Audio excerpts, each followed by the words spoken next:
मंजुरी देण्यात आली आहे। गेटवे ऑफ इंडिया मुंबई येथून मांडवा एलिफंटापर्यंत सुरक्षित प्रवासाकरिता अत्याधुनिक सुविधायुक्त बोटींच्यासाठी आर्थिक प्रोत्साहन देण्याचे धोरण जाहीर करण्यात येणार आहे। मुंबईचे गेटवे ऑफ इंडिया लगत रेडिओ क्लब येथे प्रवासी वाहतुकीकरता सुसज्ज जेटीचे 229 कोटी 27 लाख रुपये किमतीचे काम सुरू आहे। दिघी जिल्हा रायगड, वेंगुर्ला जिल्हा सिंधुदुर्ग तसेच कालेर, डोंबिवली, कोलशेत, मीरा भाईंदर जिल्हा ठाणे येथील जेटींची कामे प्रगतीपथावर आहेत। काशीद जिल्हा रायगड येथे तरंगत्या जेटीचे काम लवकरच सुरू करण्यात येत आहे।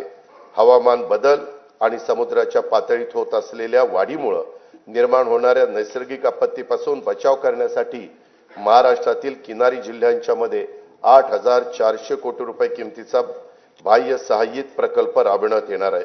महाराष्ट्र शाश्वत पर्यावरण पूरक किनारा संरक्षण व व्यवस्थापन या 450 कोटी रुपये किमतीच्या प्रकल्पांतर्गत सिंधुदुर्ग जिल्ह्यातील देवबाग येथे 158 कोटी रुपये किमतीच्या कामांना मान्यता देण्यात आली आहे।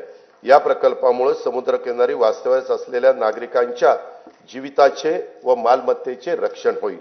केंद्र सरकारने सन 2020-21 पासून भांडवली खर्चाकरता 50 वर्ष मुदतीच्या बिनव्याजी कर्जाची राज्यांना भांडवली गुंतवणुकीसाठी विशेष सहाय्य योजना सुरू केली आहे।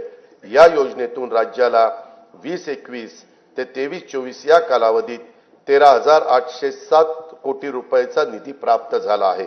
सन